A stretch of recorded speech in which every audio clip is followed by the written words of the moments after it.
play. And another foul on board. His third for setting a screen. Because of physical play, although Jordan Taylor just got caught with a moving screen. Pick and roll. And a foul. Offensive foul coming up. Ken Valentine standing right there. Izzo dying for a moving screen.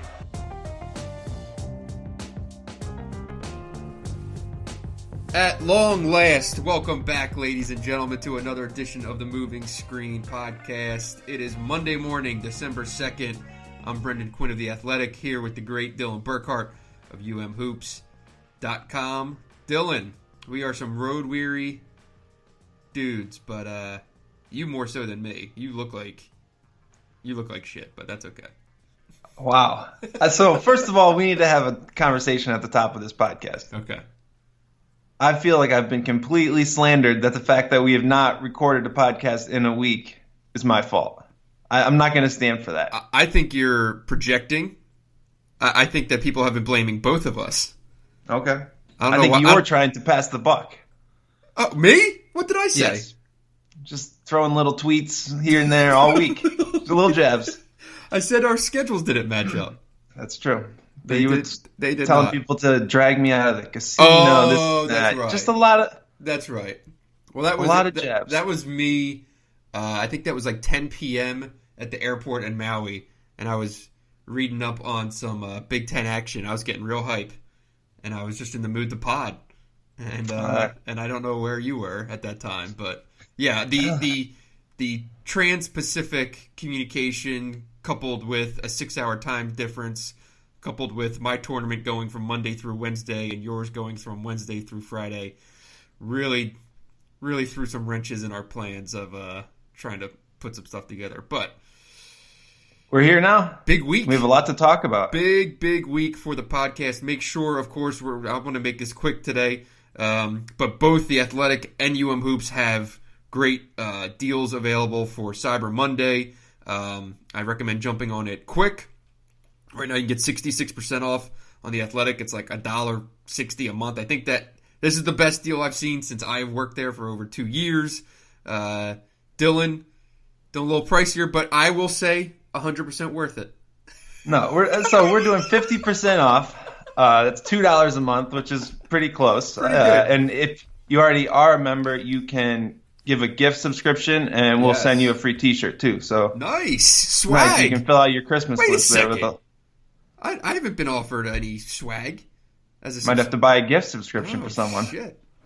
I couldn't be seen in a Hoops T-shirt, but that's all right. I still support the operation.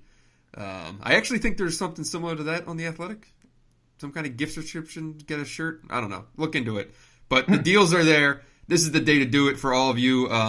For the hoop fans in your life, get them a subscription to The Athletic and Hoops. I don't think you can do much better than that.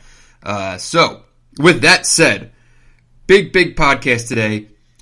Michigan, winner of the battle for Atlantis, wins over Iowa State, North Carolina, and Gonzaga. And then on the other side of things, Michigan State going 2-1 at the Maui Invitational, a loss to Virginia Tech, wins over Georgia and UCLA. That did not go as planned in terms of bracket, in terms of a number of other things, but there's a lot to get into on Michigan State, especially with Duke coming to town tomorrow night in East Lansing.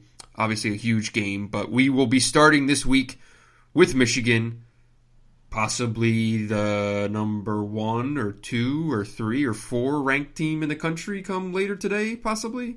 Maybe lower, but I would guess, I would ballpark between 3 and 6 or 7, somewhere in there. Yeah, I was probably thinking somewhere between 4 and 7, right? Okay. I think they'll get at least a couple first place votes, which is pretty crazy. And I do think there's some stat floating around that it'll be one of the biggest jumps for a team to go from unranked to top 10 or 7. I don't remember what the other one is, so that's probably not a great stat to list on the podcast. But here we are. Right. What a week, and what you were down there. I was down there. Yes, the only member.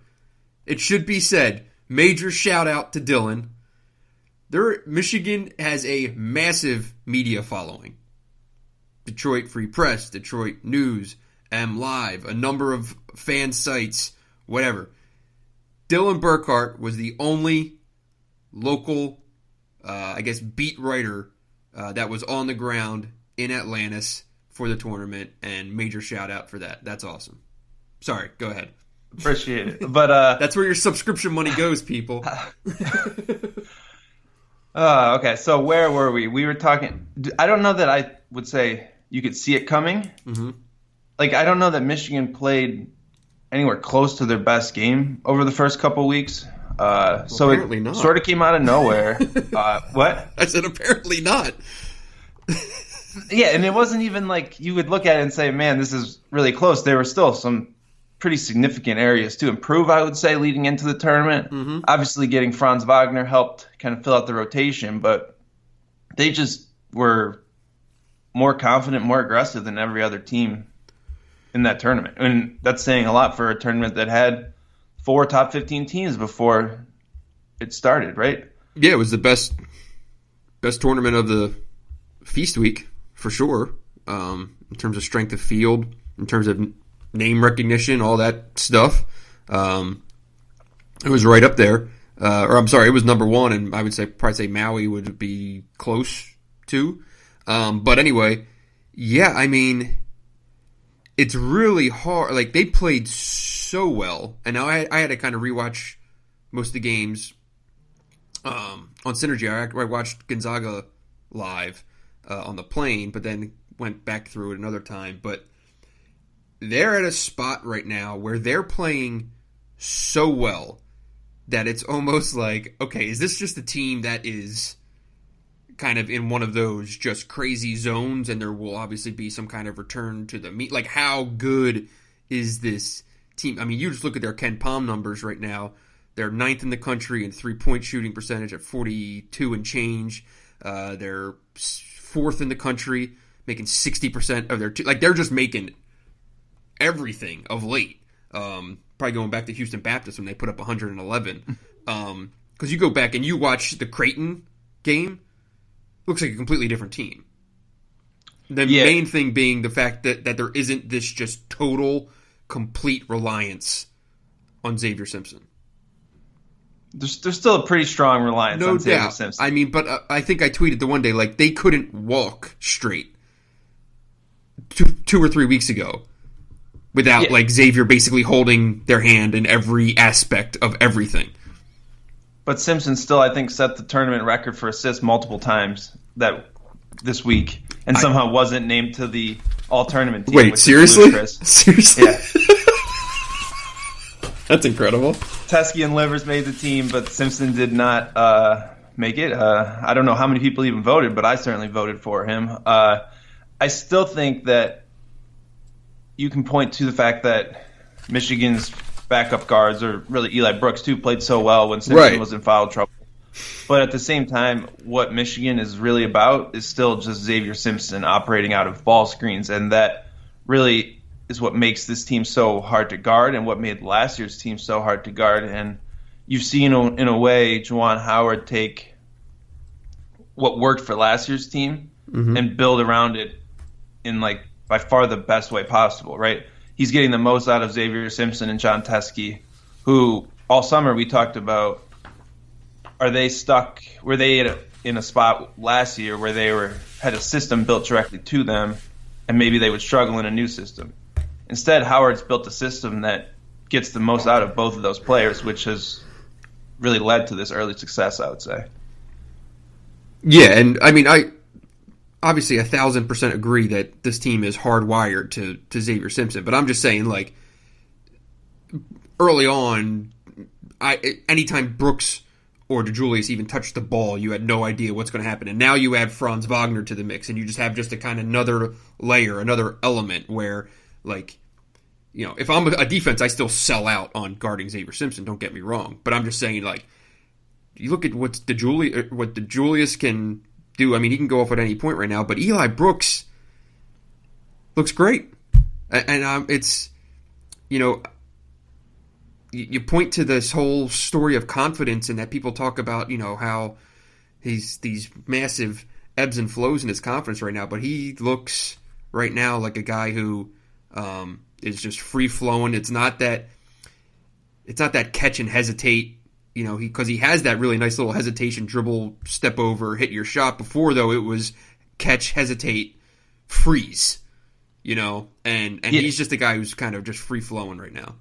And he's free flowing into open threes, deep threes, shooting from anywhere on the court in a way that he really hasn't. I mean, he hit the dagger, I guess it was the North Carolina game, right?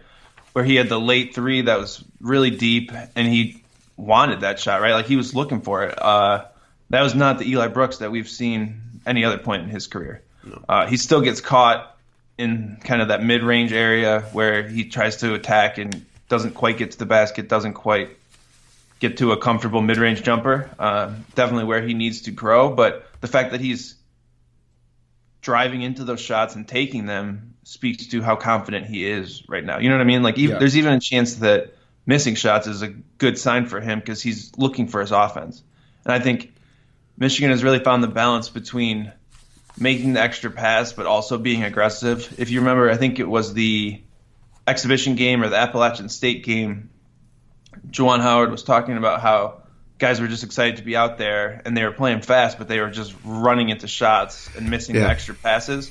Multiple coaches that Michigan played against this week were commenting how well Michigan moved the ball, how many times they made the extra pass, and how that made them so difficult to guard. And that was really pretty obvious the way they would flow into open threes. And I think once those shots start falling, you're going to always make that extra pass because you have that confidence. And that's pretty clear watching this team play. They were just out there looking for their shots and playing really free on offense, I would say. Yeah, what's interesting is just when you just kind of watch it in terms of like clip breakdown, right? It's just kind of play, like on Synergy and stuff like that. Like, it doesn't look all that much different from the past. Maybe I'm just, a bit of a novice here, but like in terms of the ball movement, guys kind of making the right decisions and like the shots that are typically being the end result, like doesn't look that much different to me than what they were doing. And of course, a lot of guys are all from that, or basically every guy is from that system. I just don't think that they've changed that dramatically from the Beeline era. Obviously, they play a little bit faster and they look to score a little bit quicker. But it's not like they're not a top 100 tempo team. Like I think that they've kind of just taken all the stuff that works, and obviously Juwan has added his wrinkles and some NBA actions to things like that. But it really just looks like almost just a kind of hybrid of what worked before, what he wants to do, roll it out, and maybe add a little bit of tempo. But what do you think? That's probably oversimplifying things a lot, but at a high level, you're right as far as they jump out in some of the same statistics, right? Don't crash the offensive glass, don't really get to the free throw line, still shoot a lot of threes, not quite as many threes. But I think it comes down to the reliance on the ball screen game, in that you don't see any of the two-guard stuff that made Beeline's offense Beeline, right? So they've taken that out, but there was also this huge chunk of Michigan's offense over the last 5 to 7 years that was all ball screen stuff. So you're still getting the reads in any high ball screen and the different things that you can do. They're all the same, right? Isaiah Livers slipping a screen on the perimeter in a 1-4 ball screen is something that you're going to do no matter what offense you run. If anyone's going to try to guard him with a big like that, you can get him shots like that. The reads that see a lot of that tomorrow night. The reads that Xavier Simpson is making, they're similar reads as far as you're only doing so many different things in a ball screen. Teams are only guarding a ball screen so many different ways. It's just figuring out how to attack. Mm-hmm. And I think what really stands out about that is Michigan's offense is designed in a way that puts pressure on teams every possession, right? Like, it's not a surprise. Teams know exactly what Michigan's going to do against them. They know how they're supposed to defend it, and they might defend it well 1, 2, or 3 times early in the game. They might get really confident. But every possession, every defensive player going against Michigan has to be locked in on their job. Mm-hmm. And if you fall asleep at one spot, Simpson will find it. If it's a shooter lifting on the wing, he finds him for an open three. If the tag man isn't low enough to help against Heskey rolling to the basket, he finds him for a layup. When you do all that, then Simpson gets to the basket for a 2, and you start over, right? So it's that constant pressure that I think is just really hard for teams to deal with defense, especially at this point in the season when teams are still getting into their defensive rotations. They're 5 games into the year. They're playing in a ballroom. So it just really stands out. Yeah, and I mean, the thing that will be the same until the end of the season is Xavier Simpson's just ability to see the floor, feel the game, just knows everything inside and out. One thing, what do you make of this? Did he get into foul trouble like this last year? I was trying to think of this earlier today. I don't remember it very often. Like, if we look, he's being called for 3.6 fouls per 40 minutes this year. He was at 2.3 last year. Okay. So he really did a good job of staying out of foul trouble last year. And he's committed some fouls that he should know better than to commit. That's the thing. That's the kind of the thing. And it's not like to nitpick on a guy who right now would probably be first team all Big Ten, but like it's kind of this thing where you're just like, man, you're so damn valuable that like you can't do. And like tomorrow night being the perfect example. Like you can't pick up your second foul at the 8-minute mark at Louisville in a game like this when you know what their defense is capable of, and you just can't put your team in a situation like that. And it's just kind of one of those wonky things where you're like, I just don't understand where that's coming from, because you're right. I mean, he's one of the smartest players on the team, and he does know better. And he knows defensive positioning as well as anyone in college basketball, it seems. Yeah, I think it's trying to be more aggressive, maybe in a way that they're trying to force more turnovers. But some of it is just frustration, honestly. Like when you see it up close, you see he just gets in a spot where he shouldn't, or tries to reach in. And just you don't need those fouls from your point guard, which is probably something we'll talk about in the second half of this podcast too. But he's so important to everything. You need him on the floor, but he has made more of those, I guess, mistakes. He's being asked to do more, using more possessions, but the fouls and the turnovers are a thing early on. I would think that you would start to see those taper off, especially the turnovers. Yeah, but they're playing faster, so some of that's going to come with it, right? Yeah, and he makes some ridiculous passes that you wouldn't think are possible, and then he throws those ones that don't look possible, and they end up in the other team's hands. So, but he did go from 8 turnovers against Iowa State, who is a team that turns people over a lot. Like that's a thing that can happen, but to 1 against North Carolina, 2 against Gonzaga. So that was a step in the right direction. And to be fair, he averaged, 10 assists a game that whole week, which is ridiculous. Yeah. He's leading the country in assists and assist rate, I believe. But I feel like there's a lot – we can talk about Simpson, and I think he's criminally underrated nationally, but there's a lot of that happened to Michigan outside of him too. Yeah, that's the thing with this team. Like, there's a lot going on. We're sitting here. We haven't even really gotten into Isaiah Livers. We haven't gotten into John Teskey, who was that the best game of his career versus Gonzaga? One of. I don't know if it was the best. I think his first half was the best half of basketball I've ever seen him play.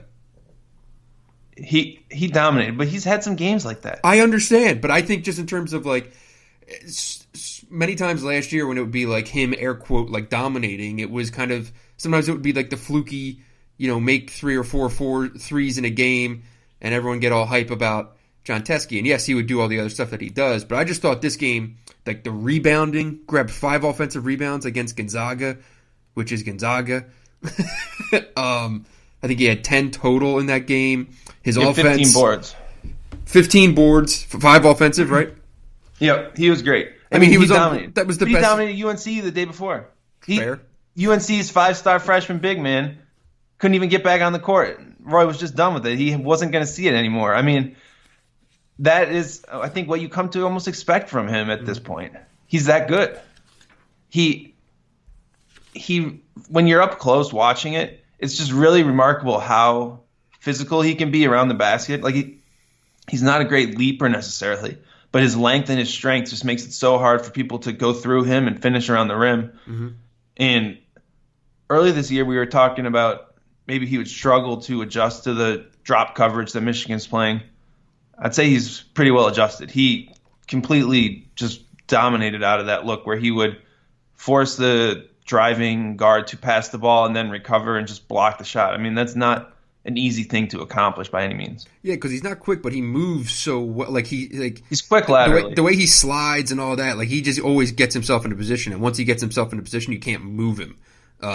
He's got those tree trunk legs. He's always had that. He had that back when he was still in high school. He was never kind of the wiry, tall Colin Castleton type. He's always kind of had, thighs and all that. So now he's just a big ass senior who knows exactly what he's doing. And when you add his offensive rebounding and ability for second chance points and stuff like that, that is one of those. That's like a box that you could check where, okay, you don't have to sell out on offensive rebounding and go away from what the program's done for the last decade. But if he's playing at that level in your major games, shit, he's unbelievable. All to his credit. I mean, you want to talk about a guy who's developed over 4 years. It's pretty incredible to see the John Teske that played in Atlantis this week.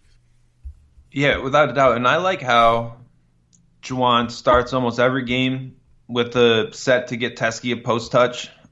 Just give him a look. And it's not a huge part of what Michigan does offensively, but he goes to it early to establish him or whatnot. And he seems to be responding well to that in a way that I didn't really expect because he had not really ever done that. But he's imposing himself more on offense this year than he ever did, in my opinion. Yeah. Yeah, he took 15 shots in the last game. Yeah. And the thing is, it doesn't need... I've thought sometimes in the past he could get a little bit too aggressive on shooting threes, where any time he'd catch it on the pop, that it was going up. If I get it, he's open, you got to shoot. He had some big ones this week. I know, but I'm saying there's some games in the past where he would get up around 5-6 attempts and would be, throwing them off the side of the backboard and stuff like that. The guy that you're seeing now, I mean, how much credit does Juwan Howard get here for him developing a little bit more, I think, around the basket? Is it just touches? Has he had some of this stuff? No, I think he's improved significantly over this offseason. I think he's taken another step, especially on offense. I think Juwan Howard has to get credit for that development. Mm-hmm. If you're going to give, Juwan Howard needs credit for a lot of things, but that would be on the list. I know. It's just, Teske's getting touches that he never got in the past. Is, how much of this had he had in his pocket? I don't know. You'll never know. Last year he struggled to establish position against 6'4" dudes who were switched onto him. Mm-hmm. This year he's opening the game, putting a 5-star big man, a Gonzaga big man on his back. Yep. Demanding the ball, catching it, going into a half hook, scoring. And the level of confidence that Howard has in him, and the fact that I think during one of the broadcasts, whoever was calling the game said that, it's worth remembering that Juwan Howard sees the game as a big man. And, you can see at some points as key moments in the game when they are going through Teske. And it's a lot of it, I think, has to kind of be dialed back to who the guy pacing the sideline is and how he views and feels the game. And he obviously trusts Teske as much as anyone. But what do you think, having seen those 3 games in 3 days, very early, but what's the greatest difference, big picture, that you see Franz Wagner's presence making? So I think it's almost nothing he didn't play his best basketball this week, but just him being on the court puts everyone else back in a role that is more natural for them. So the fact that he can give you 30 minutes as a guy who's actually tall enough to play on the wing, you don't have to play 3-point guards next to each other. You don't have to start Adrian Nunez. He can just come off the bench and be a shooter. Basically, his presence makes everything else more natural. And I think credit to Juwan Howard for starting Nunez, because I think that helped guys move toward their roles, right? Obviously David DeJulius was the great point. 5th best player when Wagner was out. Mm-hmm. He should have started. He was playing starters minutes. But by keeping everyone in those roles, I think they were more ready to hit the ground running with Franz in the rotation. Mm-hmm. So I think that was really apparent. Even Isaiah Livers. You could have maybe slid Isaiah Livers down to the 3 But Isaiah Livers has really blossomed into a complete mismatch at the 4 because he was left in that spot. So that's where I think Franz made the biggest impact right now. And this would be worth asking about over there today or tomorrow or something like that. But like, I do wonder how much that goes into the player coach thing, that, Howard putting himself in that spot. I'm sure he's had coaches, who have said, all right, well, these are the bodies I got because these 2 guys are out, so I'm going to switch everything around. And then you see how long it takes for everyone to kind of get back to normal. Howard thinks and feels the game that way, whereas a guy like Beeline, who was a bench player at Wheeling, probably doesn't think of the game in a way of a player like that. You know what I mean? Just a thought. You said Howard sees the game like a big man. He sees and coaches like a player. Right. He has this feel for, I think, what you can respond to on the court in a really uncanny sense. And he knows kind of when to push and pull and how to interact with players and really get the most out of them, get the most confidence out of them. And that's quite apparent watching him. The way he'll teach them, he'll throw talking points out there, but he's not screaming and kicking up a storm, but he's yelling like he's a sixth player, right? Talk on defense, waving around a picture of PJ Tucker. So, I mean, it's interesting to see that dynamic and how I think it has translated to Michigan playing so confidently and freely. I think that plays a part without a doubt. So 23 minutes, 33 minutes, 25 minutes. Those are Franz's minutes against Iowa State, North Carolina, Gonzaga. Were you surprised that they basically went from waiting to bring him back to him just playing full-time minutes? He would have played more if he wasn't in foul trouble every game, too. I think he played 23 minutes against Iowa State and fouled out. Yeah, the Gonzaga game, he was playing the most minutes on the team before he got his 4th foul late, I think. So it's pretty clear that they want him on the court. And he brings a lot. And he didn't shoot well. He got caught in weird in-between spots trying to attack in the paint. All that's going to come. But he also had this ridiculous transition finish in I think it must have been the Gonzaga game. His length really changes what Michigan can be defensively.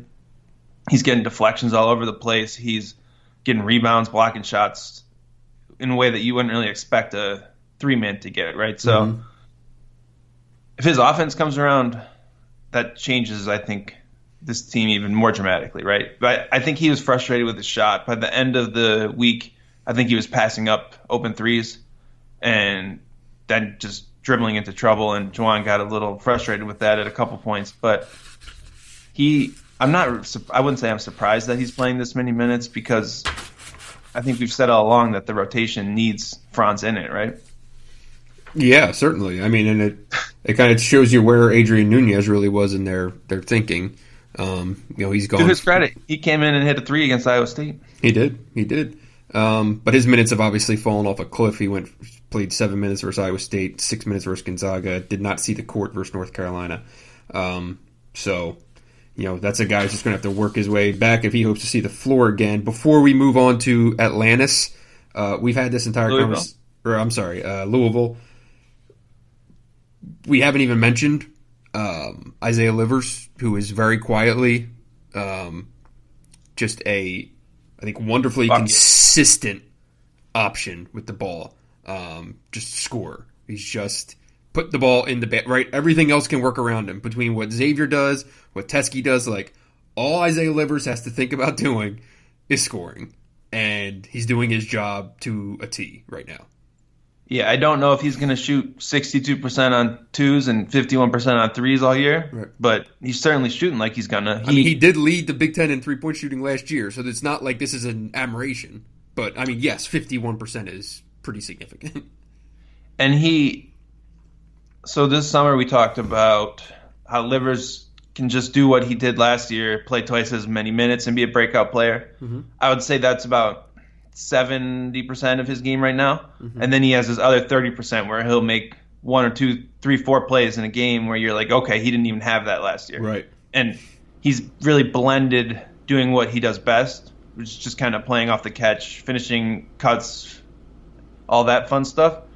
And then he'll make a play that you didn't even know he had in his repertoire. And that will be something to track as we go forward, is how much he can expand that part of his game. I mean, in the second half of this tournament, they were drawing up ISO sets for Isaiah Livers to attack out of a timeout, right? Like, that's not something he had in his game before. No, I mean, we talked about it endlessly this summer. And being able to dribbling the ball, being a challenge for him in past years. And the fact that, like, okay, if they're going to speed things up, how capable is he going to be getting out and running if he has to, catch the ball at the 3-point line, make 2 or 3 dribbles and go, and because he's an elite finisher if he catches it in stride, or at least he was in the past. But now, if he can go a couple dribbles and finish, that's what you're talking about, where he's a guy who's going to be a second-team All Big Ten guy.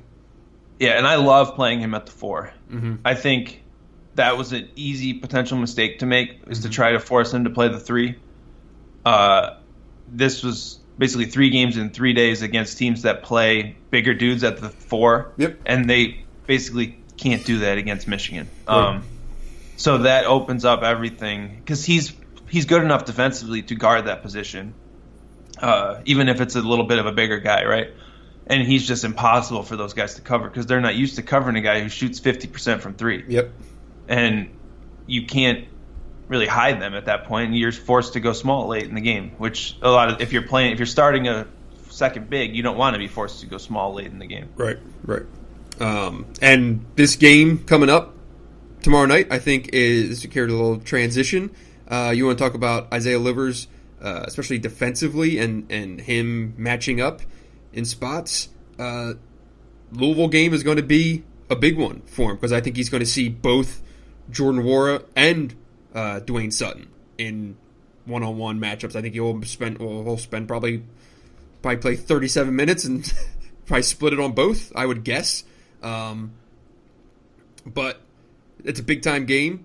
And Louisville's a team that... Do we want to preview Louisville first a little bit, or how do you want to talk matchups first? We can get into Louisville a little bit. What do you mean? Sure. You want to do like individual matchups, or you're saying start high level with the team? We'll go overview real quick for anyone who's not followed around on Louisville. So, haven't played anyone, first and foremost. Best wins. They won at Miami. Best wins are at Miami and versus Western Kentucky. I think the game was in Nashville this weekend. Had a tight game versus Akron last week at home, where they were kind of in control for the first 30 minutes, and then Akron came back. More importantly, scored 76 points. John Groch coaching them up, getting 76 points at the Yum Center. That's pretty big.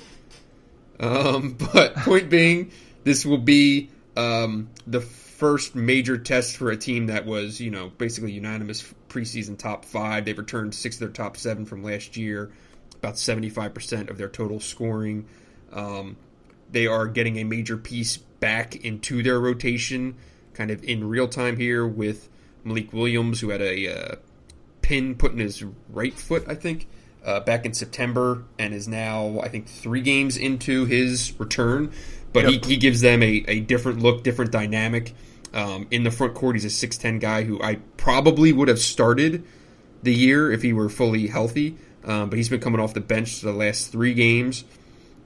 Jordan Nwora is a known commodity, kind of an ACC Player of the Year candidate. Big-time player, 6'7" wing who loves to get out and run. He can finish. He can shoot threes. He's shooting 50% from behind the arc right now. Dwayne Sutton's kind of a traditional Chris Mack Xavier face-up 4-man, tough as shit. I think he's like 6'5", so he's kind of undersized. Big difference for them this year so far has been Ryan McMahon, a 6-foot guard who is shooting lights out. He's 21 for 39 on threes this year. And then it's kind of been point guard by committee with 6'2" Darius Perry starting right now. But Fresh Kimball, who played for Phil Martelli at St. Joe's, he's a grad transfer there, has probably given them the best minutes at point guard from what I've read, at least. So really talented take from the St. Joe's guy there. Really talented dude. I think people will like Fresh Kimball when they see him. I mean, obviously he's probably might get put in a body bag by Xavier Simpson, but I don't know. So there's your overview on Louisville. Big first impression is this is a game Michigan has to win in the backcourt. I think that that is where Michigan has a talent advantage, is Xavier Simpson against Fresh Kimball and Darius Perry. And if you can win the game starting there, the rest could flow, I would say. I don't know the wing minutes there with the 3 and the 4s, right? Like Isaiah Livers is not going to have a advantage going against a lumbering 4-man in this game. You're going to be going against Nora or Sutton, who are both strong, physical, can make threes. Yep. They're big wings, not small centers. Right. That is more of the matchup where you look at it, and I'm not sure who wins that one. Yeah, I mean, because you have to. Franz is in the conversation here too, and there's been so much conversation about what is Franz Wagner defensively, and you mentioned him being able to, his length being a great asset and his ability to get in passing lanes, and he has a great feel for the game. I think in terms of defensive positioning, how does that play out in matchups like this, right? Where this will probably, I mean, you would know better than me being in Atlantis. Like, how many guys were driving into his chest in Atlantis? I mean, a few guys were driving past him, especially early, but he got there, and he has the length where he can kind of get beat and just pick up a deflection or a steal on the back end, right? He is still way too handsy, just like his brother, and he's gonna get in foul trouble quite a bit early this year because he gets all these deflections, but he also reaches, he goes for blocks, he's always trying to make that play on defense, right? So I think finding that balance between how to use your length without fouling is really the key for him over the next month or so. Yeah, especially in a game like this, where you can throw off the rotation 2 minutes into the game, Yes, and we've seen Juwan Howard basically will auto-bench a guy with 2 fouls in the first half. He also seems to have this tendency where he leaves a guy in after his 3rd foul in the second half. I wasn't sure if that was really by design all the time, but still kind of getting used to playing with 5 fouls there. Interesting to watch in the first road game of the year, without a doubt. Yeah. You're over there deep in some research or something. I got all my printouts. Very curious to see the John Teskey carryover to this game. Louisville this is something that you wouldn't expect from them, but they have been very susceptible to second chance points this year. And if you have this kind of attacking the basket, in the mix on every offensive rebound version of John Teskey, where he's maybe getting you off himself second chance points, but then also getting you extra possessions on offensive rebounds. You want to talk about winning on the road? Like that's, you need to limit your turnovers. You need to find extra possessions. It's going to be little things like that. So that's something that I'd be kind of curious to see from Michigan. The Yum Center is, it's kind of it's an NBA style arena, but it's tighter. So it's kind of got that college feel. I was there for the Michigan State game last year, which I think the kids were on break for, if I remember correctly. Which means they might be for this year too, right? But this will... It's the same time of year. Yeah. I mean, December 2nd, I would imagine everyone's back from Thanksgiving, no?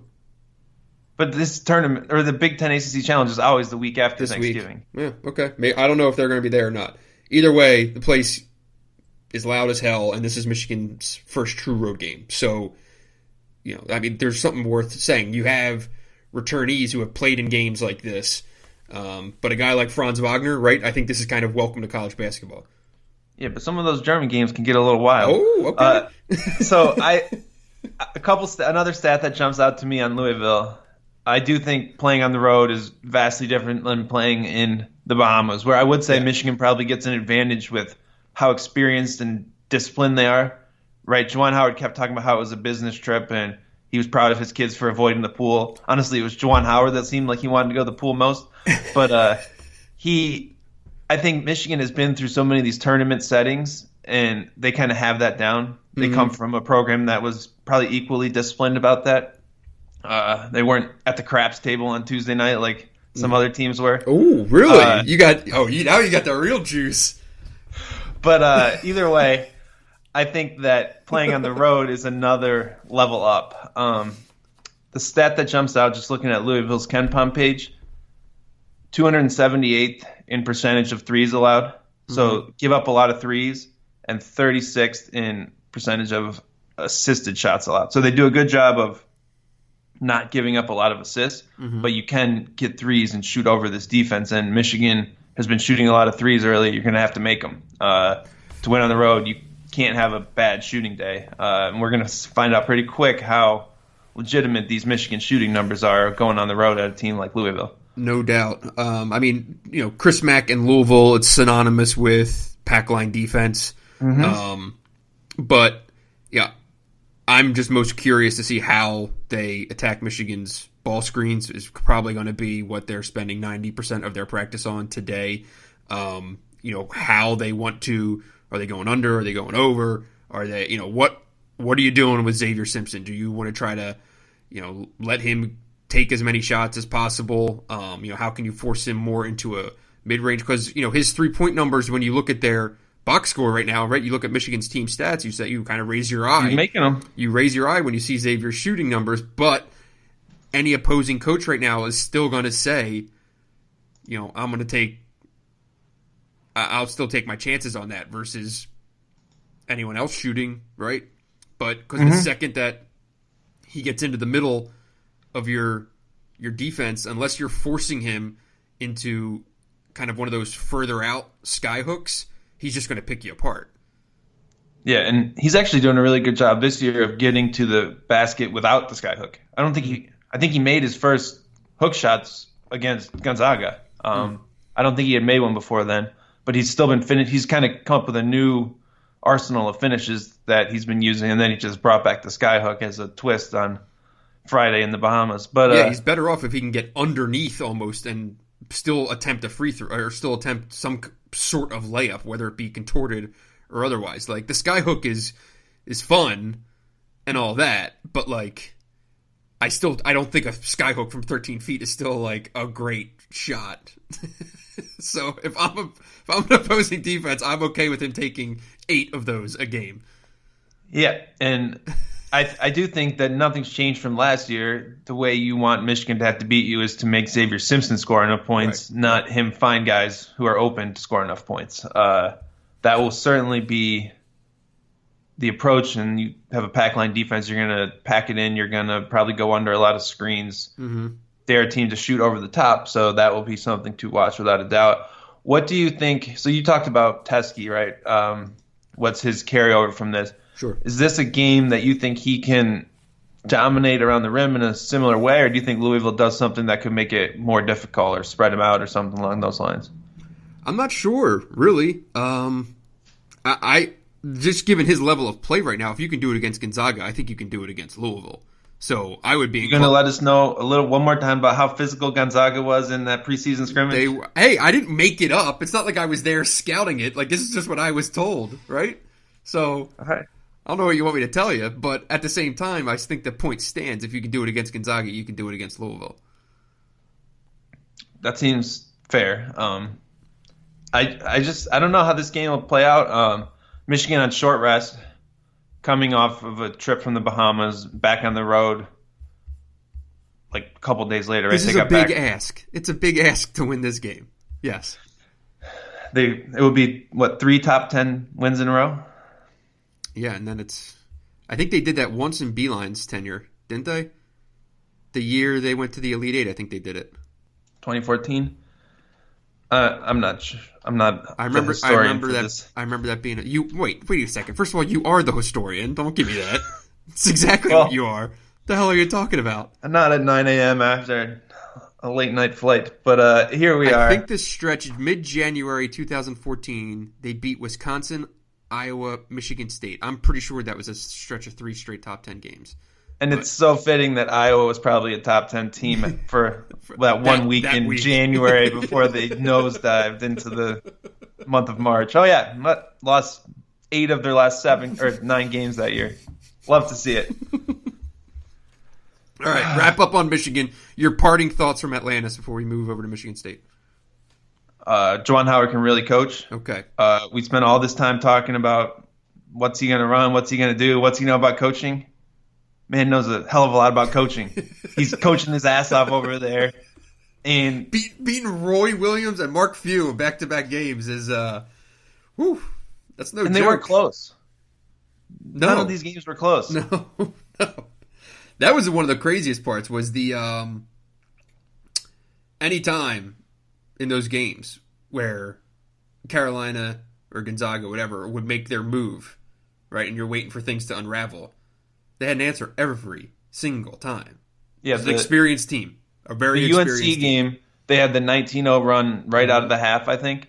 And then the Gonzaga game, they gave up a run right out of the half and then went on like a 19-0 run and took control of the game. So how about the fact that Louisville is projected to win on Ken Pom 72-64?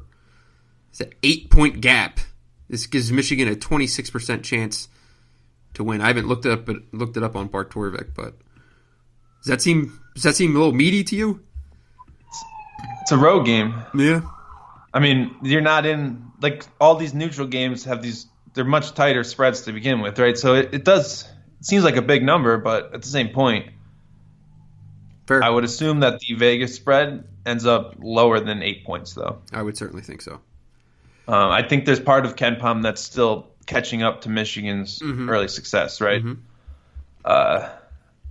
If you rank the teams just based on games that have actually been played without any preseason priors, Michigan would probably be higher than 10th. Sure. Louisville would probably be lower than second because their best win is against Miami. Yeah. Should we get into Michigan State? Let's do it. I have a story on The Athletic now. It's called Making Sense of Michigan State. There's kind of a lot going on with this team that we will get into here, but I'm just wanting to plug that story real quick. All right, go ahead. It was good. I enjoyed it. Thank you. Read it from BWI yesterday. But so my question here for you is, what do you really make of this Michigan State team at a high level right now? I want the big, just lay it on me. What's the feeling? Man. What's the feeling? What is the level of concern? Or is it just a blip? I would say the level of concern is fairly low in terms of big picture when you want to talk about March and April. Potentially April. I still think that the pieces are there. I think, every day you watch Aaron Henry, you see more and more of a guy who's going to play in the NBA. Xavier Tillman, I think, is going to figure it out. I would trust him before I question him, if that makes sense. I just think he's still getting comfortable being the Xavier Tillman that kind of people want to see right now and that he wants to see. The coaches will be the first one to tell you that they're worrying too much about the NBA. They're worrying too much. Maybe it's true. Who knows?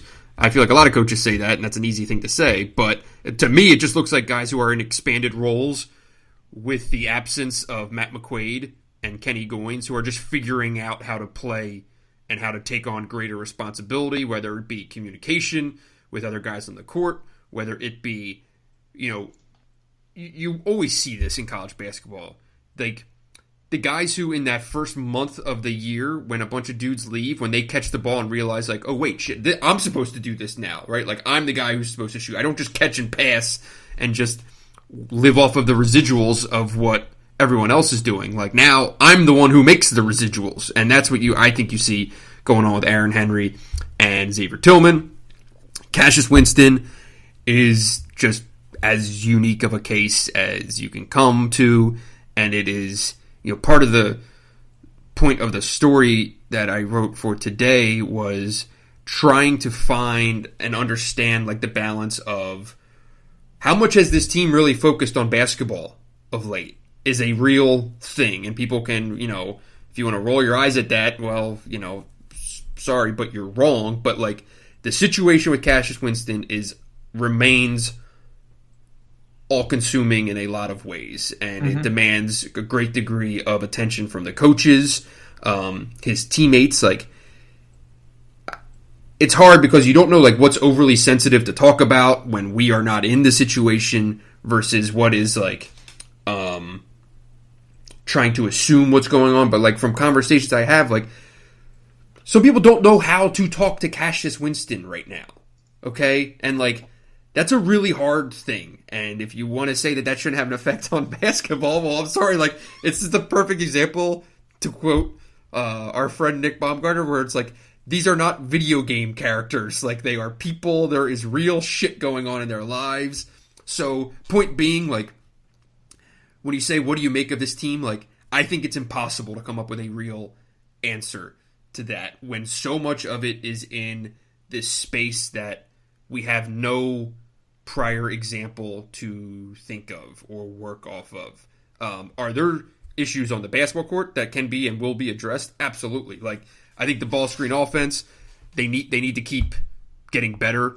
The numbers are down. That I can pull them up in that that I quote that I had in there. Where is it?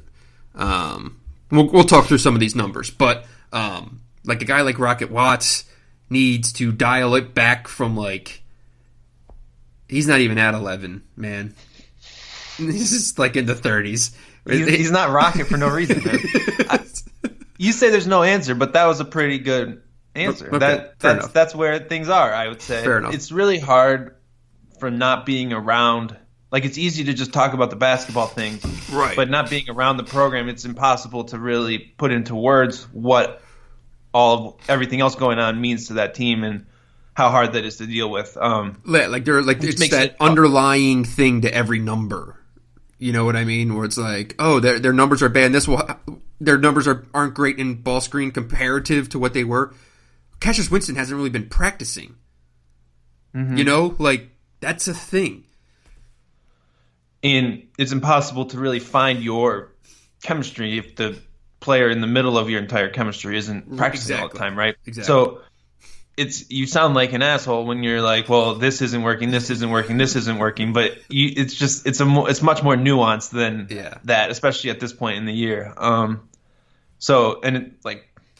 the Bahamas, it's hard to really know what to make of all that because you don't see it, right? So it's good to hear, I guess, that side of it and try to figure out where all that stands. But at the same point, I think the basketball issues are still worthy to talk about, and they will be addressed and change, and some of working through everything else will probably affect the basketball results too eventually, right? So yeah, that's kind of the crazy thing about a situation like this is, this is like real life stuff, but you don't get to call timeout. Like the schedule's still the schedule. The games are still coming. You don't get to just stop playing. So, they might not get to call timeout, but you do get Rutgers at home in the Big Ten December games. There you go. The ultimate elixir. Although Rutgers has given them they've been a pain in the ass for Michigan State the last couple of years. But yeah, like you do have to figure it out. And there is going to be a game the next day. And, the good thing for Cassius is he's the first one to say it, that the time that he feels best is when he's on the court and it's live action. So, we can talk basketball here and, what does need to be addressed. I think there's, obviously major rooms for improvement in this team, but high level, the first thing that jumps out is what we said were the biggest question marks before the year, the 2 and the 4. Mm-hmm. And there's just not a reliable answer there yet when you're replacing the most reliable players in college basketball last year. Mm-hmm. Was there anyone that played the role better than McQuaid and Goins? Right. Not really, right? And those are big gaps to fill. Those are key pieces of what made Michigan State so good last year. And I'm still not convinced of what the answer is at either spot. No, not at all. I mean, I think ultimately at the 4, Malik Hall is going to give them the best, most reliable option there, and I think that will ultimately play out that way.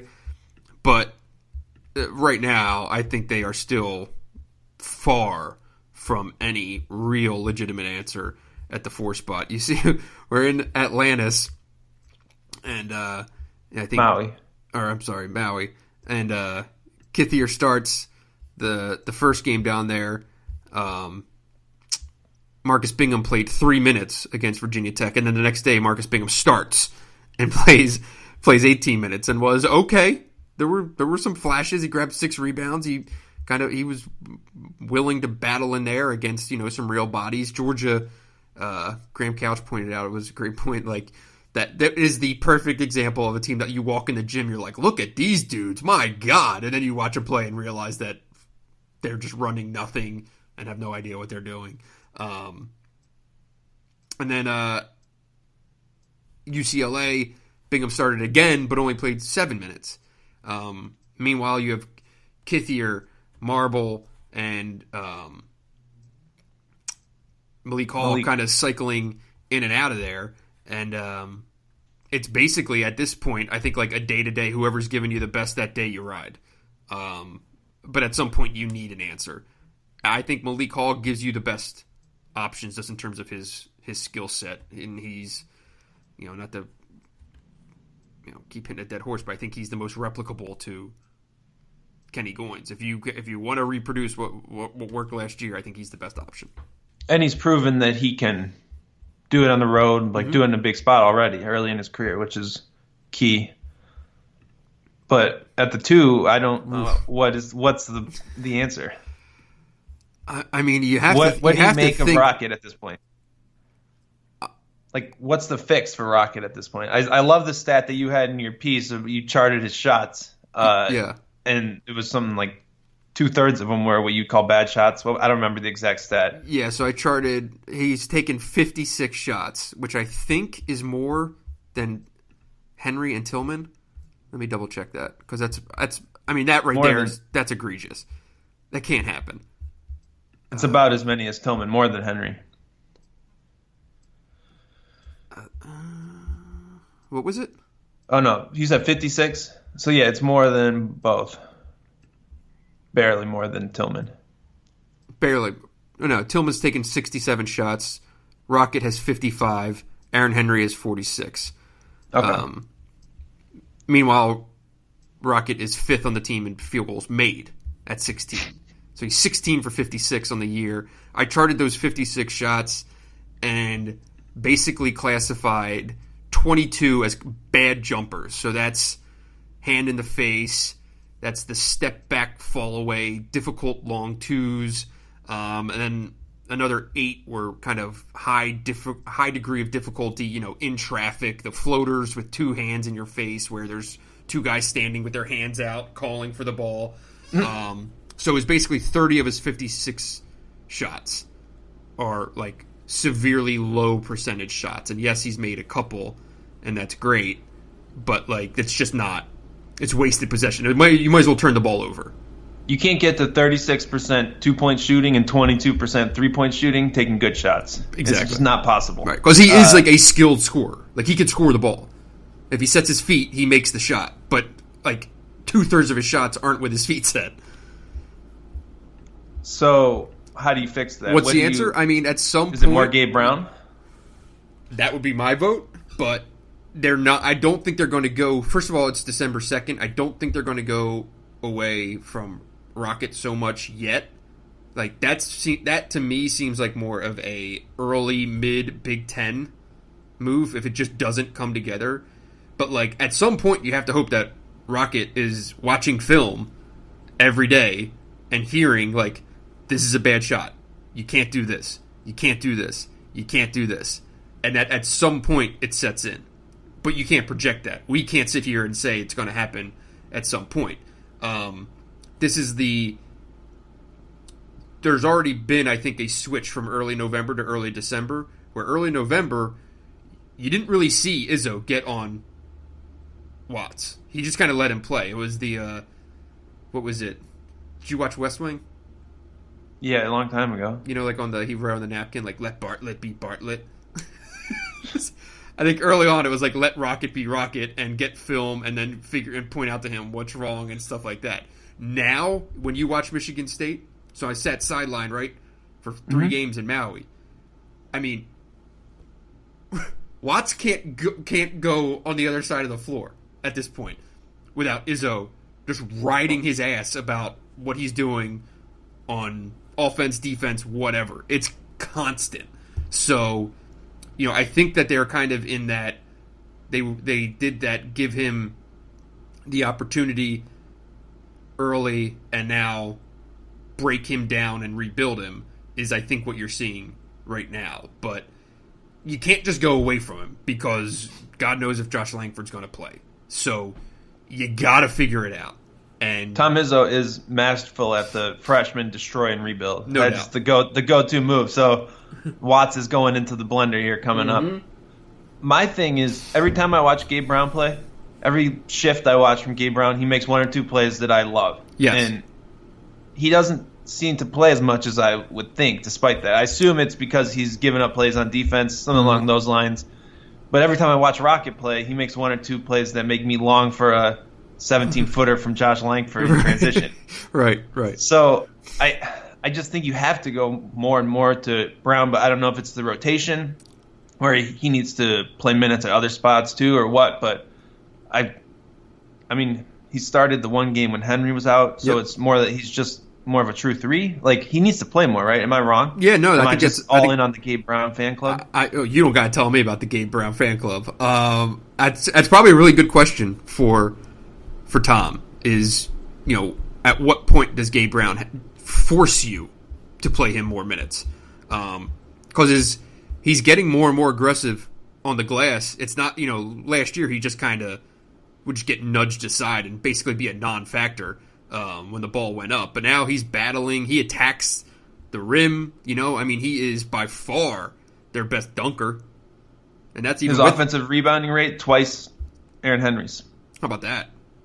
So he gets after it, he crashes, he does all these things. So maybe he makes bad reads on ball screens or something like that, just stuff that we're not really seeing in terms of what the assignment is and stuff like that. But he's an aggressor on offense. He is obviously a major threat on threes. He can block shots because he's longer than hell. Yeah, I agree with you. I think it's a good point. Now I want to talk about Aaron Henry on the ball. I know they went to it late a couple times. I like playing Cassius off the ball because I think it's a really hard thing for point guards to deal with and guard. Derek Walton needs to be really good at that. You can just move him off the ball and run him off flare screens and all this different stuff. Henry looked surprisingly good to me on the ball. It almost forces him to be more aggressive. What have you thought about those looks, and is that something you think we'll see more of? Yeah, it's just so hard when Cassius is on the ball to even get him a clean look from three, and he's such a good three-point shooter that you're just wasting it if you're not at least, maybe just some percentage, a quarter to a third of your possessions, just throwing him off the ball and just hope that he can run around and get a clean look. It's worth it if that's you're obviously certainly better than a step back corner three from Rocket. So, let Cassius try to get as many looks as possible. If it's up to me, I want him shooting the ball 15 times a game, right? But that's just so hard when teams are completely selling out on guarding him in the ball screens. Yeah, he's not going to get step-in ball screen threes often. Yeah. That's why you see him shoot so often on the run. When he can step into one at the top of the key, it's because that's the cleanest look he's going to see from outside of 10 feet. So, and I think Aaron Henry's proving more and more capable. And if you can get him a ball screen, and if someone like Cassius isn't open, right now your second best option is Aaron Henry going downhill in one way or another. Whether it's as a slasher, whether it's in transition, whether it's with the ball in his hand, whatever. Aaron Henry going toward the basket is awesome. Is a good thing. And your piece, though, hit on, I guess I would say, like some Aaron Henry frustration, wanting Aaron Henry to be more. I feel like he's played pretty well this year, but it seemed like he's sort of stuck, I guess, in that in-between spot. How would you put that? Aaron Henry's in one of those spots where Tom Izzo and Garland and Stevens and Fife, the whole lot, wants him to be the hardest working player on every single possession on the court. And they're going to ride his ass until they see that. And it's one of those things where it's, if you pound it in now, by the time you're playing league games, it's innate at that point that's the way he's going to play. And I think their thought on Aaron Henry is he thinks that he's playing really hard all the time. Mm. And in their book, he's not. So that's what you're seeing in terms of why Izzo is on him just relentlessly. I mean, he rides him harder than any player on the team. They benched him for the first 7 minutes against UCLA. He was the second best player in the game behind Cassius. So I think it's all, this is the time that they're going to drill it home. And so be it, whatever the ramifications are. But they want Aaron Henry to be one of the 5 best players in the Big Ten come February, and this is how they think they're going to get there. That's my opinion on it. Whether that shit works and stuff, I don't know. But like anyone who follows Michigan State knows this is the way, this is how business gets handled. If Michigan State is going to be the team Michigan State wanted to be before the year, Aaron Henry is going to have to be a different player than, he can't just be a nice dude, a nice athletic third or fourth option on the wing. He needs to be a guy who can really be an all Big Ten player. So, yeah, it's easy to look and say, oh, he's doing nice. He's doing a couple nice things. He's putting some moments on film for the NBA, but he's not dominating a game, and they probably, if they want that, right? So I can see that. Like, if Michigan State's going to be what Michigan State is, then Henry is really the key when you look up and down this rotation right now, because I'm not sure who else can make that leap. You think of Aaron Henry physically, size-wise, athletically, he has 17 rebounds this year. That's just not going to fly there. There's no reason that he should only have 6 offensive rebounds. And so that's the way it is. Like, until that changes, you're just going to see them benching him, riding him, and trying to just drill it into his head. Like, offense, I think, is the least of their concerns. Interesting. The offensive rebounding numbers surprised me, just given how much everyone else on this Michigan State team has crashed early. Like, to see Gabe Brown doubling him up almost in offensive rebounds in his time on the court, but still in the rate stat is probably not great for Henry in film session there. No doubt. And I mean, that goes to the conversation. I talked to like Mike Garland at the end of the tournament in Maui, and when I brought up Tillman and Henry, it was very much that these are guys who have seen their names on draft boards, and they think that the NBA guys want to see them be three-point shooters and look like some idea of an NBA guy. Where, and this is Garland talking, not me. The theory at Michigan State is that the reason that they're on NBA draft boards is because of what they were: rebounders, defenders, blah blah blah. Typical Michigan State. That they want. That's definitely what I would tell someone if I was coaching. 1,000%, 1,000%. I'm just telling you why they're riding them like this. It's they want them to be Michigan State basketball players, not guys trying to put together film for NBA scouts. That's what the messaging is internally. When you watch them, do you think that they're? I don't think so. I don't think that really. I think it goes back to what I said in the beginning. It's two guys who are in much larger demanding roles trying to kind of just get comfortable in their own skin now. That's what it looks like to me. They're guys who are thinking too much, and it all goes back to Kenny's gone, Matt's gone. These are now the guys who, obviously they play different positions, but responsibility-wise, Aaron Henry and Xavier Tillman are supposed to be Matt McQuaid and Kenny Goins, because you have what we talked about, kind of just, not chaos, but unrest at the 2 and the 4. Xavier Tillman, 3 of 14 from 3. Yes. How long are we going to ride this until he has a Kenny Goins moment where he just starts making them all? Or does he need to shoot less, shoot more? Where are you at with his three-point shooting? I've always thought that he should shoot less. I don't think it's a good shot. Even when he made him a couple times at the end of last year, then he got a little loose and free with them and started letting them fly, and I'm like, it's still a bad shot. Like, you just think of the options Michigan State has in the half court. A Xavier Tillman 3 is low on that list. Yes, I'd say it's above a Rocket Watts pull-up, but other than that, it's still low. Because I expected his 2-point shooting to drop a bit because he's going to be asked to do a little more, score with his back to the basket a little more. So I think the fact that he's shooting 55% on twos versus 65% on twos is not a big deal. I think it'll regress. It'll come back up a little bit, but the threes, it's just I don't like it whenever he takes that shot. And I'm the same guy who's been saying John Teske needs to keep shooting all the time, so maybe I'm wrong about that, and it is important for spacing, this and that, but I just don't. It never gives me hope when it's up there going. A guy who has massive catcher mitt hands, who is shooting 65% from the free throw line, should not be shooting threes at a consistent basis at all. I'd like to see Xavier Tillman worry more about making his free throws right now than making threes.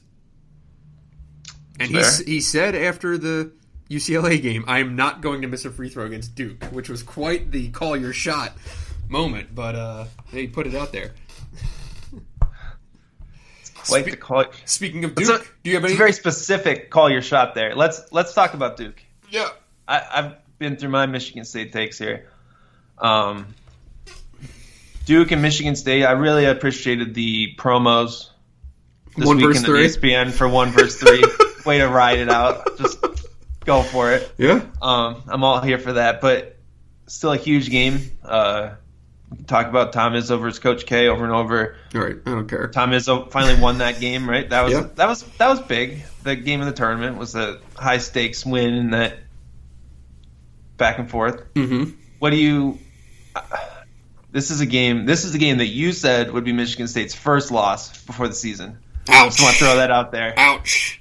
You pretty confident in that. I also thought that Duke would have Cassius Stanley, but that's I think is the number one storyline of the game is that Duke will be without Cassius Stanley. Kind of a major piece of its puzzle. Anyone that watched the Champions Classic remembers Stanley just being absolutely electric in their win over Kansas. I'm really interested in the Vernon Carey storyline. It's a guy that Michigan State was all in on for a long time in recruiting and is way better than I thought he was going to be. I know Carey was, skilled and stuff like that and highly regarded. But when I saw him as a high school player and what's his name, the kid that went to Washington, help me out. Isaiah Stewart. I thought Stewart was clearly a better player. But Vernon Carey has been really, really good this year. He's been All-American good this year. It does help to play for a better coach. Sure. Okay. Fair. I think that's a big part of how some of these freshmen look early on. I think you got to at least point that out. Yeah, I thought Carey was going to be an okay freshman. I did not think he was going to be what he is. He's just been a beast, and will go against Xavier Tillman in this game. I think that's by far the most interesting matchup, followed closely by Trey Jones and Cassius Winston.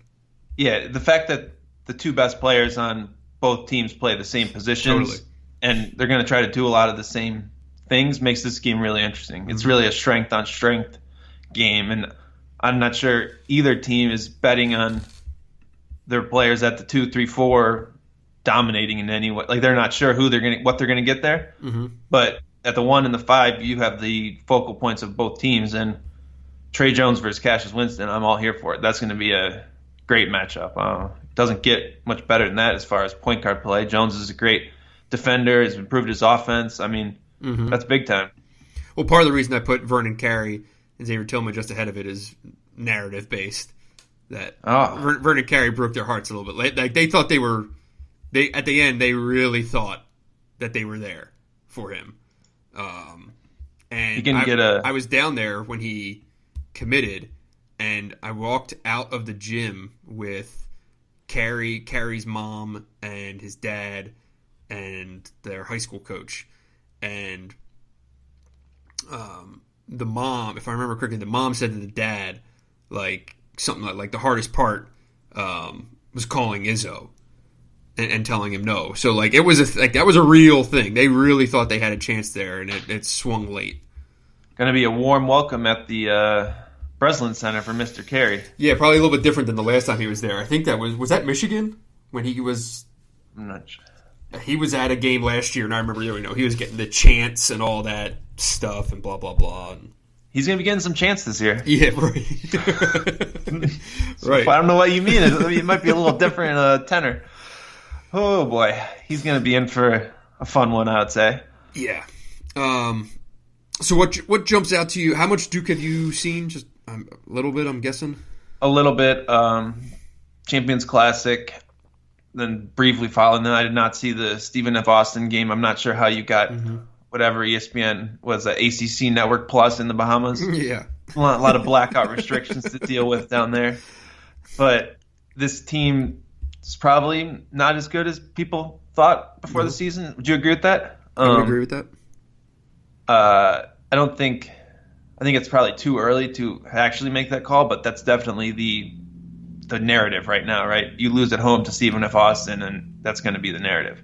Yeah, I mean, the weird thing is, it just because Duke is Duke, it's the turnovers, the shooting numbers aren't great. They're really reliant on offensive rebounding right now, which Michigan State has to kill the defensive glass in this game. You want to talk about Aaron Henry? Aaron Henry needs to get 7 rebounds in this game. Stuff like that. A guy like Thomas Kithier is going to be huge. When you're talking about minutes at the 4 and backup minutes for Tillman, everyone that Thomas Kithier gives you down there is going to be huge. They have to control the glass, or at least not let Duke get 15 second chance points, things like that. That can be the things that swings this game. But you're right, Duke is a lot of skill, but I don't know how it comes together yet. You see a guy like Matthew Hurt just came out and gave them 20 the other day. They do have other pieces. It's not just Carey and Trey Jones. Joey Baker came out and he had his breakout game this past week after not doing much, but he put up 16 against Winthrop, so he's probably a guy to at least keep an eye on, a sophomore that a lot of people forget about. So they do have a lot of pieces, but I just don't know how they fit together on December 2nd. Yeah, so here's the thing about this Duke team that's different than most recent Duke teams. They're better on defense than offense, which we haven't really said about most recent Duke teams, especially since they've been kind of in this one-and-done era. Last year's team was great on both ends, but predominantly you've seen offensive teams with a lot of shooting, spacing, maybe a couple bigs even, but they've always been weird on defense, right? You've seen Coach K play zone at times in recent years. This team is really good on defense. They turn you over, they clean up the defensive glass, and they have a lot of length. I think that Michigan State has struggled a little bit with teams that turn you over and have a lot of length, right? If you look at how Kentucky guarded them, you look at how Seton Hall guarded them. So the fact that Duke's forcing turnovers on almost 25% of possessions is a really interesting dynamic to watch for Cassius Winston out of the ball screen game. Can you value the basketball, or does it turn into a turnover fest, which allows Duke to get some easy points where maybe they're not as good in offense? Yeah, and you talk about zone. The times that Michigan State has seen zone this year have not been particularly pretty. It usually takes multiple possessions for them to make some adjustments and actually find some baskets. They've really been thrown off kilter a few times. When Georgia went zone the other day, everyone talks about what Anthony Edwards did, but the thing that was the other piece of that puzzle was Georgia going zone and Michigan State not adjusting. So I would expect Duke to throw some changes. I don't think Duke's playing zone this year as much. They've only played zone a few percentage of possessions. Well, maybe, I don't know. I don't know. I feel like they're good enough in man-to-man that they're just going to try to guard Put it this way. UCLA threw zone at Michigan State the other day, and Mick Cronin never plays zone. So I think it's a thing that on tape you'll see it. So I wouldn't be surprised if Duke at least throws it out there just to kind of throw them off kilter. I'd be more curious to see what the matchup is. Do they just go straight up with Trey Jones on Cassius, or do you maybe throw someone a little bit longer on him? I'm not sure. Goldwire is their second guard, who's more of a defender, right? Also, I think he's played that spot, but I don't know that you think you're going with like a 6'6" guy. I feel like I think Trey Jones is good enough defensively. You go straight up. Okay. And I don't know how that plays out, but I think that's probably what both teams plan on doing. Okay. You agree? Yeah. Disagree? No, I'm just throwing out hypotheticals of what we might see in this game, but I would imagine it's Cassius, Trey Jones, ball out. That's what I want to see. I hope that's it. Vernon Carey is drawing 8.8 fouls per 40 minutes. Yep. Michigan State not particularly deep in the post, I'd say. Like, you don't want Tillman in foul trouble. Nope. That is probably helps to play at home, but that's something to really watch, I would say. Tillman has found himself in foul trouble a fair amount this year. Early on, those first 5-6 minutes, that can change kind of the whole game, right? Yeah, I mean, how they let them play is obviously going to be huge. Aaron Henry has shown he's been susceptible to early foul trouble. That can throw things off. If Vernon Carey comes in and gets 2 quick ones on Tillman, then the game goes sideways immediately. So it's a good point. Carey's just been, his footwork's great. He's got soft hands. Like, he can score in weird places. He kind of he always kinds of finds the right spot to either get a rebound or make a play, but he's way more versatile than I thought him to be. And I remember when he committed, he was like, they're going to let me play point forward at Duke, and I was laughing my ass off. I was like, that's just not happening. But they are putting the ball in, like, they do let him dribble the ball, right? He's not just a straight back to the basket type dude, and I don't even know how many of those Duke recruits anymore. Yeah, right. He is 5th right now in Ken Palm's Player of the Year standing. So that speaks to how productive he's been through Absolutely. 8 games of his career. And that's who Duke's going to ride inside. Not much of a passer. I wonder if he's having a big game, you try to double team him. He's got a 3.3 assist rate, which is really low even for a big guy. Mm-hmm. So it might be susceptible to that. Tough to say because he's just so productive. So he might just score through double teams. I'm sure he's been doubled this year. His turnover numbers aren't crazy. The thing for Michigan State is that when you're playing at home, you expect more from your role players, right? Mm-hmm. So all those other guys who we've been saying are big question marks, I think Duke has kind of that same void of I'm not sure who you trust, and those guys haven't played a road game. Right. They have to. I know they never schedule road games. They will be eligible for Graham Couch's ranking ballot this year, so that's good. But even though it's nothing that they did on their own accord, but we'll let that slide. Duke's got back-to-back road games. They go to Virginia Tech after this. Also, a game that they didn't schedule. Well, let us point out. Followed by home games against Wofford and Brown.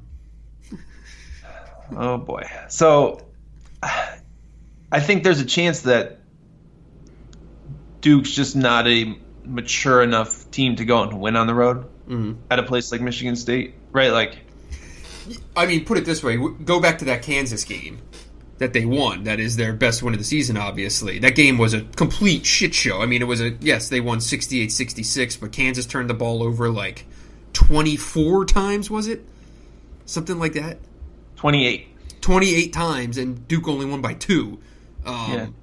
Like, I agree. It was a big game, big moment, and Duke, they made enough plays to win, but they did not look that great in that game. They didn't look like, you remember the year before coming out when they just ran Kentucky off the court. And they won the national champ. Oh wait, no, they didn't. They didn't do that. We pretended they did. But I mean, you saw the team that was going to dominate the regular season the way they did that night. You did not see that version of Duke in early November. You haven't seen it yet this year. There's a reason they lost to Stephen F. Austin at home. Yeah, and that Stephen F. Austin box score is one of the craziest box scores I think I've ever seen. I mean, how so? So Stephen F. Austin got outshot at the free throw line. 40 free throws for Duke, 17 for Stephen F. Austin. I guess Duke turned it over 22 times, which helped, but just a wacky box score. Stephen F. Austin went 1 at Duke, shot 2 of 10 from 3. You only made 2 threes, and you scored 85 points and 1 on the road at Duke. Just a kind of a wild game there. Not what you would expect to see. The one thing that does remind me is that Duke's really good at taking away the 3. Similar to Michigan, where they do only 25% of opponents' shots are from 3 against Duke, which is the 4th lowest in the country. So that is generally something we talk about as a sign of a great defense, right? Because you're generally forcing tougher shots. So that's at least something to track for a Michigan State offense that probably isn't 3-point reliant, but could do to hit some threes, right? When they're at their best, they're making some of those shots. Yeah. The thing about the Stephen F. Austin game that blew me away was late game execution and Trey Jones, and just some of the moments where you're waiting for Trey Jones to be this guy who's supposed to be this Player of the Year candidate, and just wasn't making a play and turned the ball over at the wrong time. Just things like that where you're like, man, you're this guy and you're playing Stephen F. Austin at home, and this is when, say a guaranteed team or a bye game, whatever, gives Michigan State trouble. At the end of the day, you're still going to trust. You're just like, oh, we'll just give the ball to Cassius Winston in the last 5 minutes. He's going to go get you the W, right? And Trey Jones didn't do that, So I kind of wonder what that means for him going into a matchup like this. Who kind of takes advantage of the massive spotlight. That's going to be the marquee matchup when ESPN goes live on East Lansing. It's going to be Cassius Winston versus Trey Jones, and one of those guys is going to kind of make their statement toward All-American shit, all that stuff, right? So maybe it's because I watch him more, I would probably put my money on Cassius Winston. He did beat Duke last year. You remember him that night. He was unbelievable in that game. And, that would be my bet. But, it does go through, okay, well, how's the last couple days been for Cassius Winston? We have no idea. All that stuff you have to kind of bring into the conversation, even though you don't want to. But, I don't know. I think it's fascinating, and it could go, if I had a bet, I would go with Winston and Michigan State, though. Yeah, it feels like a huge, basically underachieving teams that then have a big home spot is sort of like the perfect spot for a bounce back game, right? So Michigan State basically had probably about as poor of a November as you would have said as possible before the year. Would you agree with that? Yes. As far as versus expectations? Yeah. Now they get this Duke game at home. It's the kind of game that you can win and everything else washes away, right? Like you just beat Duke at home, national TV. You're going into Big Ten games. No one gives a shit about what happened at Maui. No one cares about the Champions Classic. This is who we are now. We're building this back up. So the narrative works really well if you can go and win it, and it's on your home floor. You don't want to have these kind of games on the road. You don't want to have to go to Duke and win. Right. You don't want to have to go to Louisville and win. You want to be able to reset things at home, and that's the spot Michigan State's in. But you also don't want to lose at home. So that digs you twice as far into a hole. Who has a better chance of picking up a road win? Michigan at Louisville or Duke at Michigan State? Michigan at Louisville. I would agree. I think that Louisville might be a little more uncertain, and Michigan's probably playing a little better than Duke right now. And Michigan State's better than Louisville, I think, long term. Yeah, I would agree. I'm picking Michigan State over Duke. I'd probably take, gun to the head, I'd take Louisville over Michigan. Do you have any? Do you differ in either way? I think Michigan State wins and covers. So the Ken Palm's 75-70. I think Michigan State covers the 5 points at home. I think Michigan probably loses at Louisville, but covers 8. Right? Yeah. I think it's a competitive game, but I feel like some of Michigan's momentum here has to run out a bit, just based on being exhausted from playing 3 games in 3 days, turning around, going on the road. It's just in all the ways that the Duke game is a good spot for Michigan State, this Louisville game is a bad spot for Michigan. Right. And the good thing for Michigan, though, is this is a win-win game. Yeah, the thing is Michigan just dominated the best preseason tournament in college hoops. For your resume, for everything else, it does not matter if you lose. I mean, you don't want to get run, but a loss at Louisville is basically just as valuable as a home win over, Western, something like that. You know what I mean? Correct. That's why it's a great ACC Big Ten match. The last thing you want is a road game against the middle of the pack ACC team. That's the kick in the balls. You want a top 3 game, home or away, it doesn't really matter. So other coaches may disagree, but what do they know? All right, do you have anything else? I think that is a wrap. We will be in Louisville this week. Is that Hour right? and a half for the megapod. Hour and a half? That's good. People, apologies that we did not get this out sooner. It's really hard to record a podcast the morning before a game when there's another game coming up. And then it's really hard to record a podcast when Brendan's out golfing the island of Maui all week. So what are you going to do? This is true. We will be recording Wednesday morning. Is that right? I think, we're going to do a post Big Ten-ACC pod, right? Yes. You're going to be in Louisville. Is that correct? I will be in Louisville for this game. Looking forward to it. Seeing what the hell's going on with this group from Michigan. My God.